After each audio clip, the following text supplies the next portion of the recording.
মাঝে মাঝে over excitement মানুষের কাজ খারাপ করে দেয়। যেমন আজকে আমি একটা কিছু কারণে খুব ওভার এক্সাইটেড ছিলাম এবং তার জন্যে সেইটার ব্যাপারে একটু বেশি ইনভলভ হয়ে যাওয়ার কারণে আমার দ্বারা একটা সিলি মিস্টেক হয়ে যায় এবং সেই সিলি মিস্টেকটা হয়ে যাওয়ার জন্য আমার কাজটা বাড়ন্ত হয়ে যায়। Hello everyone, this is Ivy. Welcome back to my channel ইসা স্টাডিজের নতুন সকালে তোমাদের সকলকে ওয়ার্ম ওয়েলকাম জানাই।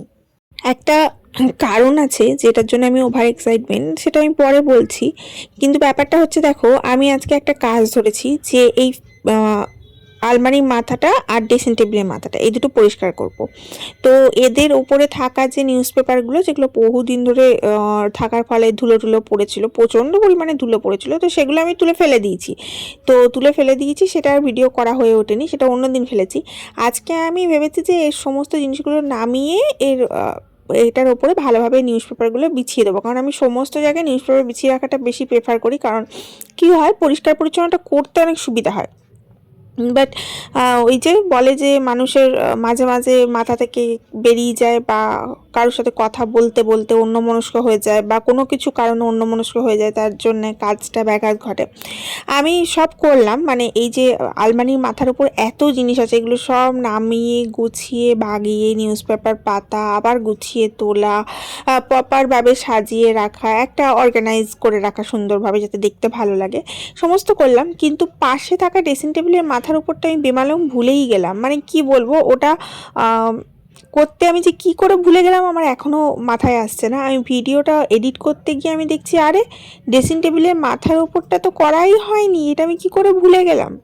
ওই হয় সকাল থেকে এই কাজ ওই কাজ সেই কাজ করবো করে করে করে আর করা হয়নি। তো আমি ভাবলাম রান্না বান্না করে একদম এটা করব, চান টান করে। তো রান্না বান্না পুজো টুজো সমস্ত কমপ্লিট করে চান টান করে আমি তারপরে এখানটা করতে এসেছি। আমার এখন চান করা হয়ে গেছে। ওপরে সেরকম কিছু ধুলো নেই যে চান করার আগে করতে হবে, এরকম কোনো ব্যাপার নেই। তার কারণ হচ্ছে যে ধুলোর যে কাজটা, মানে উপরে যে ধুলোর নিউজ পেপারটা, সেটা আমি আগেই তুলে ফেলে দিয়েছিলাম 2 দিন আগে। আজকে ভাবলাম যে এখানটা আজকে একটু অর্গানাইজ করে দিই, সময় যেহেতু আছে। আর এই কাজগুলো করতে না অনেক সময় লাগে, মানে রান্নাবান্না কমপ্লিট করে তারপরে আমাকে করতে হয়। তার কারণ হচ্ছে এই কাজগুলো সময় সাপেক্ষ ব্যাপার, আর অনেকটা সময় নিয়ে ধীরে সুস্থে করতে হয়। আর মেয়েটা যেহেতু স্কুল গেছে, সেহেতু আমার হাতে অনেকটা সময় রয়েছে, আমি আজকে করতে পারবো। তো সেই সমস্ত ভেবেই করতে লেগেছি। আর আলমারির মাথার উপরে না এই জিনিস ওই জিনিসের বক্স, এই জিনিসের বক্স করে অনেক কটা বক্স জমে গেছে। কি হয়, কোনো কিছু জিনিস কিনলে না দেখবে সেটা রেখে দিতে হয় 6 মাস, কোনোটার 1 বছর রেখে দিতে হয় ওয়ারেন্টির জন্যে, এবং সেগুলো ফেলা যায় না।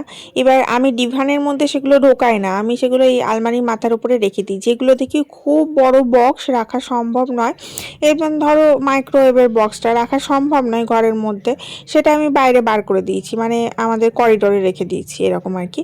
কিন্তু যেগুলো ছোটোখাটো বক্স, যেমন ধরো ছোট কোনো ইয়ে কিনলাম, লাইট কিনলাম, বা তোমার স্ট্যান্ড কিনলাম, বা সামথিং, তোমার এই যেমন মাইক্রোওয়েভের অনেক বাউল টাউল কিনেছি, তারপরে ধরো ব্লেন্ডার, এই সমস্ত জিনিসের যে কভারগুলো রয়েছে সেগুলো আমি ওই আলমারি মাথার উপরেই সাজিয়ে রাখি। এবার কি হয়েছে, ওই অতগুলো জিনিস নামানো, তারপরে আবার নিউজপেপার পাতা, তারপরে আবার গুছিয়ে রাখা, এইসব করতে তো একটু সময় লাগবেই, বলো।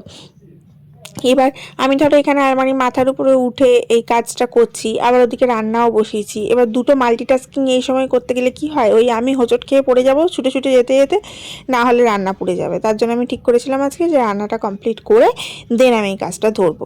আর কি হয়, এই ওপরে যে বক্সগুলো রাখা আছে না, প্রত্যেকটা বক্সে কিন্তু জিনিস যে আছেই তা নয়, কিন্তু আমি কি করি, বক্সগুলো মুছে পরিষ্কার করে রেখে দিই। আর কখনো না কখনো কোনো না কোনো বক্স কাজে লাগে, আবার কখনো দেখি কোনোটার ওয়ারেন্টি চলে গেল, সেটা আর কাজে লাগবে না, তখন সেটা ফেলে দিই। আবার একটা দুটো এক্সট্রা বক্স আমি রেখে দিই, তার কারণ হচ্ছে মেয়েটার প্রজেক্ট করতে হয় স্কুলের জন্য প্রচুর। এবার প্রজেক্টে না কাটিং করতে হয়, এই বক্স, থার্মাল, কিছু না কিছু লাগতেই থাকে, তখন আমি কোথায় পাবো বলো, তার জন্য আমি জমিয়ে রাখি। তো এখানে হাজব্যান্ড মশাই এসেছিলো, ওই যে বললাম হাজব্যান্ড মশাই এসে বক বক করতে করতে আমার কাজ ভুলিয়ে দিয়েছে, জানো তো। ও এসে বক বক করছিল, আর ওর সাথে বক বক করতে করতে আমি অন্যমনস্ক হয়ে গেছি, আর ভুলেই গেছি যে ড্রেসিং টেবিলের মাথাটা, মানে দেখো ড্রেসিং টেবিলের মাথাটা ওই রকম স্টিল যেরকম হয়ে আছে সেরকমই হয়ে আছে, মানে আমি নিউজ পেপারটা তুলে ফেলেছি, নিয়ে তারপরে ওটা যে সুন্দর করে গুছিয়ে রাখবো টেডিগুলো বেশ ভালো লাগে দেখতে। ডিয়ারটা, টেডিটা, ডলটা সুন্দর করে গুছিয়ে রাখি। আমার ঘর সবসময় অর্গানাইজ থাকে, সবসময় গোছানো সুন্দর পরিপাটি করা থাকে। তো আমার নিজেরই দেখে কেমন লাগছে যে আমি বকতে বকতে ভুলেই গেছি, মানে গল্প করতে করতে মানুষ অন্যমনস্ক হয়ে যায়। তো ওই আমার বরের সাথে গল্প করতে করতে একটা ব্যাপারে আলোচনা করছিলাম আমরা, একটা জায়গায় আমাদের যাওয়ার আছে, তো সেটা নিয়ে আলোচনা করছিলাম। তো সেই করতে করতে ভুলেই গেছি যে ড্রেসিং টেবিলে মাথার উপরটা করতে হবে। এবার কী বলবো, এখন আমার নিজেরই ভিডিওটা যখন দেখছি আর মনে হচ্ছে ইস ইস ইস যদি করে নিতাম, যদি একটু মনে পড়তো, মানে এত অন্যমনস্ক কী বলবো। যাই হোক গাইজ, তোমরা কিন্তু অবশ্যই ভুলো না একটা ছোট্ট লাইক করতে, ভিডিওটা একটু শেয়ার করতে, আর অবশ্যই ওই চ্যানেলটা সাবস্ক্রাইব করে রাখতে। আমার বর বেচারা এখানে এসেছিল একটু আলোচনা করতে, ডিসকাশন করতে ওই সমস্ত গোড়াটোড়া ওই ব্যাপারে। আর আমি এখানে বেচারাকে কাজে লাগিয়ে দিয়েছি, বলছে এটা তুলে দাও, সেটা তুলে দাও, ওটা তুলে দাও, এটা এগিয়ে দাও। আসলে কি হয়, এদিকে ওদিকে সেদিকে জিনিসগুলো নামিয়েছি তো মুছে মুছে রাখতে হচ্ছে। কোনো কোনো জিনিসে বেশি ধুলো পড়েনি, নতুন নতুন, এবং কোনো কোনো জিনিস অনেক দিনের পুরনো, ধুলো পড়ে গেছে। তো সেই তুলে বাগিয়ে রাখতে গিয়ে নিচের মধ্যে অনেকগুলো রেখেছি, যেগুলোতে বেশি ধুলো ছিল সেগুলো নিচে রেখেছি, খাটে রাখিনি। খাটে আমি এখনও বেড কভার পাতিনি, এই কাজটা করবো বলেই আমি বেড কভার পাতিনি, কারণ বেড কভারের উপরে ধুলো লেগে যাবে তার জন্য। আর এই তোষকটা আছে, তোষকটা ঝেড়ে দিয়ে আমি তার উপরে তোমার বেড কভারটা পেতে দেবো। তো যেগুলোতে বেশি ধুলো সেগুলো নিচে নামিয়ে দিয়েছি, সেগুলোকে বলছি তুলে দাও। তো সেই করতে আর কি হচ্ছে। এরপরে আমি একটু ঘরটা ওই জায়গাটা মুছে নেবো। এমনিতে সেরকম ধুলো নয়, হালকা ফুলকা ধুলো আছে, যেমন তো ঘরের মধ্যে তো আর সেরকম অত ধুলো পড়ে না, জানোই তো। আর দীর্ঘদিন যে পরিষ্কার করি না এরকম ব্যাপার নয়, আমি প্রায়ই পরিষ্কার করি, তোমরা তো জানোই। দেখো যে বছরে একবার পরিষ্কার করি এরকম কিছু ব্যাপার নয়। যাই হোক, আজকে একটা নতুন রেসিপি ট্রাই করেছিলাম।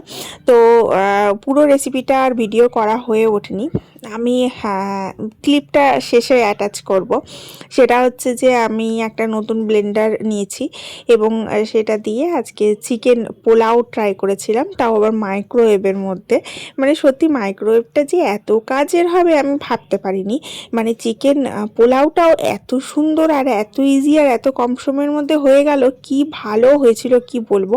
তো সেটা পরে দেখাচ্ছি, আগে আমি কাজটা শেষ করে নিই। এদিকে মোটামুটি কাজ কমপ্লিট হয়েই এলো, মানে সব জিনিস মোটামুটি গুছিয়েই দিলাম। দেখো গোছাবার পর কত সুন্দর জায়গাটাকে পরিপাটি পরিষ্কার পরিচ্ছন্ন লাগছে। যে কোনো জায়গা যদি গুছিয়ে রাখা যায় তবে সেটাকে সুন্দর লাগে দেখতে। আর অগোছলা থাকলে কেমন লাগে দেখো, ওই ড্রেসিং টেবিলের ওপরটা কীরকম খুঁত হয়ে রয়ে গেল, মনটা কেমন খচখচ করছে। এরপরে আমি বেডটা ঝেড়ে চাদরটা পাতবো, আর আমার সোনামণি এসে হাজির। সে কোলে উঠে একবার নাচন কোদন করবে, একটু আদর খাবে, তারপরে আবার ড্রেস টেস ছাড়বে, চান টান করবে। এই হয় প্রতিদিন। আদর খেয়ে সে স্কুল যায়, আবার আদর খেয়ে স্কুল থেকে এসে আদর খায়। মানে আদরের একটি রাজকন্যা থাকলে ঘরে যাওয়া হয় আর কি। আর এখানে আমি আর আমার হাজব্যান্ড ডিসকাশন করছিলাম যে কবে বেরোনো যায়, কবে বেরোনো যায় না, এরকম আর কি। মানে হঠাৎ কোনো কিছু প্ল্যান করলে যা হয় আর কি, হাতে সময় কম থাকে এবং কাজ বেশি হয়ে যায়। তাই বেড কভার পাততে পাততে মাঝখানে আবার ক্যালেন্ডার দেখতে বসে গেছি। এই ক্যালেন্ডারটা আমরা এখানে রেখেছি, আমরা দুজন মিলে কোনো কিছু প্ল্যান করলে এখানে একসাথে ক্যালেন্ডারটা দেখি এবং ডিসকাশনটা করি। অনেক সময় মেয়ের ডায়েরি দেখেও ডিসকাশন হয়, কারণ ওখানে ছুটি টুটিগুলো সব মেনশন করা থাকে। আমাদের সময় তো এরকম ডায়েরি দিত না, আমার মেয়েদের স্কুলে এখন খুব সুন্দর একটা ডায়েরি দেয়, এভরি ইয়ার দেয়। সেখানে কবে স্কুল খুলবে, কবে পরীক্ষা, কবে ছুটি, কবে এক্সাম, কবে কি সমস্ত বৃত্তান্ত ওই ডায়েরিটার মধ্যে মেনটেন করা থাকে। অ্যান্ড প্রেয়ার টেয়ার থাকে, বা কীরকম নাম্বার পাচ্ছে সেগুলো ওখানে মেনটেন করা থাকে। অ্যাবসেন্ট হলে সেটা চিঠি ওখানে মেনটেন করা থাকে। এই সমস্ত কিছুর জন্য একটা ডায়েরি দেয়, ওটাকে ওরা অ্যালমানাক বলে। যাই হোক, এখানে চলো বেড কভারটা এখন পেতে নিই। বিছানাটা পরিষ্কার না হলে না কোনো কিছুই ভালো লাগে না, কিন্তু তবুও মনের মধ্যে একটা খুঁতখুত রয়ে গেল, এই যে এই সমস্ত কিছু চক্করে আমার ড্রেসিং টেবিলের মাথার ওপরটা ক্লিয়ার হলো না। যাই হোক, সেটা অন্য আর একদিন না হয় করে নেওয়া যাবে।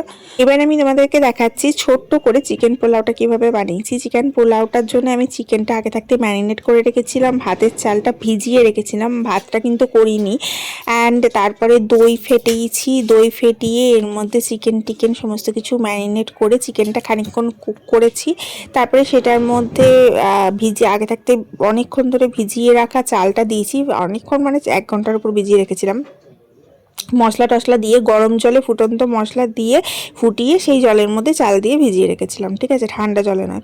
দেন সেটা দিয়ে মাইক্রোওয়েভে আবার কুক করি। তো প্রপার রেসিপিটা আমি কিন্তু এখানে দেখাইনি, জাস্ট টাচ করে গেছি। ট্রাস্ট মি গাইস, অসাধারণ খেতে হয়েছিল। এই দেখো চিকেন পোলাওটা, মানে আমি তো মানে তোমরা বিরিয়ানি বলতে পারো, চিকেন পোলাও বলতে পারো, এনিথিং যে যেটা বলবে। আর মধ্যে বেরেস্তাও দেওয়া ছিল, বেরেস্তাও দিয়েছিলাম। জাস্ট অসাধারণ খেতে হয়েছিল, ব্যাপক খেতে হয়েছিল। আমি ভাবেছিলাম যে আবার মেয়ে আবার খাবে কি না, ওর জন্য আবার একটু আলাদা করে এক্সট্রা রাইস রেখেছিলাম, প্লেন রাইস। তো ও বললো না না, কে রাইস খাবে, আমি এই খাবো, এত ভালো হয়েছে খেতে। অসাধারণ হয়েছিল। আর যেহেতু গ্রিল দিয়েছিলাম না, গ্রিল অপশনটা মাইক্রোওয়েভের সাথে অন করেছিলাম, তার জন্য একটুখানি বেশ তন্দুরি তন্দুরি হয়েছিল, জানো তো। আর তার সাথে একটু স্যালাডের মতো করেছিলাম, ওই পেঁয়াজ লঙ্কা এই সমস্ত কিছু, আর একটা রায়তা করেছিলাম। রায়তাটা তো আমি ভীষণ ভালো করি, আমার হাতের রায়তা ভীষণ ভালোবাসে ওরা খেতেই। দেখো রায়তাটা করেছিলাম বেশ চাট মশলা দিয়ে, পেঁয়াজ টিয়াজ দিয়ে করেছিলাম। আর এইদিকে আজকে আমরা লাঞ্চ সারলাম। এটা আমাদের ডিনার মেনু নয়, এটা আমাদের লাঞ্চ মেনু ছিল। এবং অনেকটা হয়ে গেছিলো পোলাও, এটা রাতেও রয়ে যাবে, রাতেও একটু একটু খাওয়া হয়ে যাবে। তো চলো আজকে বিদায় নিই, সবাই ভালো থেকো, love you guys, bye, tata.